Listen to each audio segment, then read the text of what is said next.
What's up, Razzmanites? Today is going to be a big announcement as far as what is going to go down here on the Razzman's Reality, as well as your 90 films in 90 days week 4 update. So that's all coming up right now on the Razzman's Reality.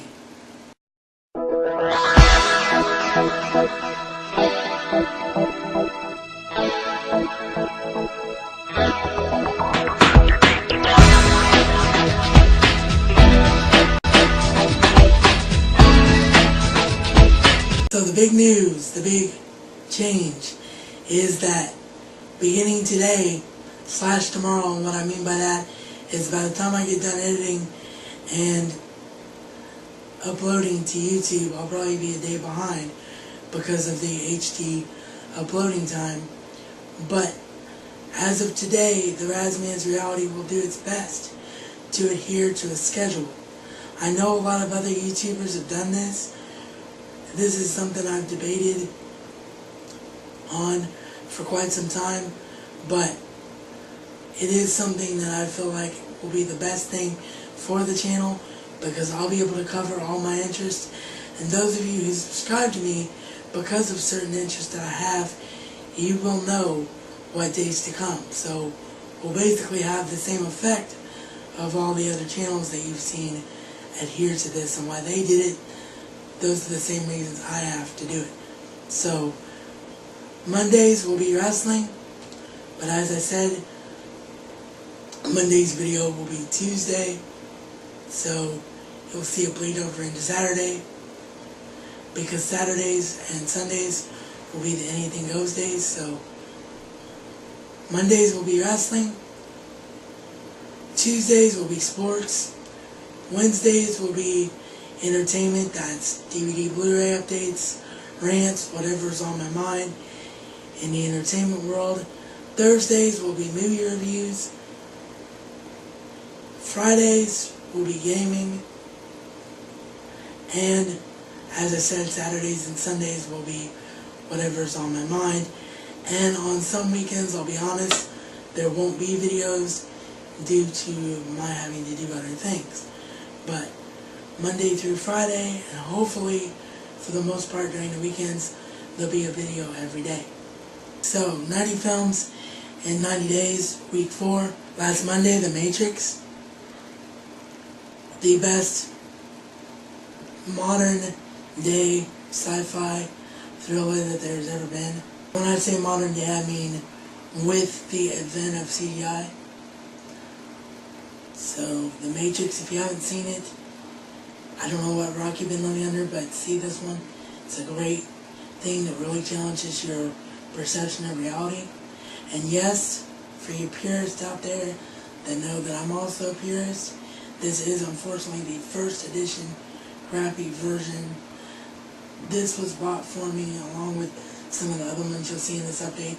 This was bought for me by people who aren't film aficionados, and they just see something that's on my list and they pick it up, and they'll either pick up the full screen or the most basic edition of something without knowing what it is.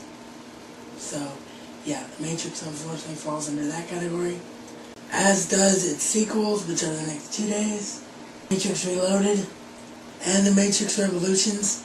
The trilogy as a whole is a good trilogy, but not a great trilogy. The Matrix actually could have really benefited from being a film solely on its own. I don't really understand the point of the sequels, and the ending in particular to this one, The Matrix Revolutions, is very, very confusing. Is Neo dead? Is he a computer program? What's the deal? So yeah, these are kind of hit and miss, but if you have one, you have to have all three.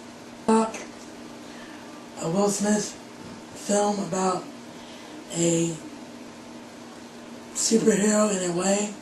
He actually ends up being from another planet and being one of the last 2 survivors from this planet. The other survivor is Charlize Theron. It's a very good film. It's a very different take on something that you've seen a lot of. and in my opinion, it's very, very underrated. So if you like Will Smith and you want to see a different take on the superhero genre, definitely check out Hancock. Hitch, probably my favorite Will Smith film, other than Independence Day, and it actually depends on what day you catch me on, what film is actually the one that I prefer. And the funny thing about this one, you may be able to tell by the fact that it's full screen, I never got around to seeing it in the theater, and someone just picked it up for me on a whim, knowing that I'm a Will Smith fan, and it's now become arguably my favorite one of the bunch. So, yeah, great comedy, and a real good twist on the romantic comedy, as is another one here on this list that you'll see in a minute. Romantic comedies kind of get a bad rap, and they really shouldn't, because there are a few entertaining ones. The Holiday, which as you can see stars Cameron Diaz, Kate Winslet, Jude Law, and Jack Black. And it's basically the story of the two women switching places and switching lives, and they meet the subsequent men from the other person's lives and end up falling in love. It's a really entertaining, interesting twist on it, because you never see two women affect each other's lives romantically without there being some sort of lesbian implication to it. At least not much that I've seen. So that part is really interesting. And the other thing that's really great about this film is Jack Black. This is Jack Black's most serious performance other than King Kong. It's not funny at all, and it really works. So if you haven't seen the film, see it. I can't recommend it enough. The Holiday. Saturday was Ang Lee's Hulk. After seeing The Incredible Hulk last week, I wanted to go back and give another viewing of the first. Unfortunately, my opinions didn't change too much, even though I hadn't seen this one in a while. I like it. Eric Bana is good in it, but it's not great, and it's a really hit and miss with the character. So, do I recommend this one? Only if you're a huge fan of the Hulk, just for completeness sake, really. Tolls. This is one of my all-time favorite films from Walt Disney Pictures. It's about a boy who is falsely accused of a crime that he doesn't commit, and he meets another boy in the film, and their lives are forever changed. Don't want to say too much more than that about the plot in case you haven't seen it, but one of the best overall casting films in recent memory, and just a great feel-good story. So if you haven't seen it, check it out. That is Holes from Walt Disney Pictures. With that, this is reality according to the Razman and Razman style. It's not just a catchphrase, but a way of life.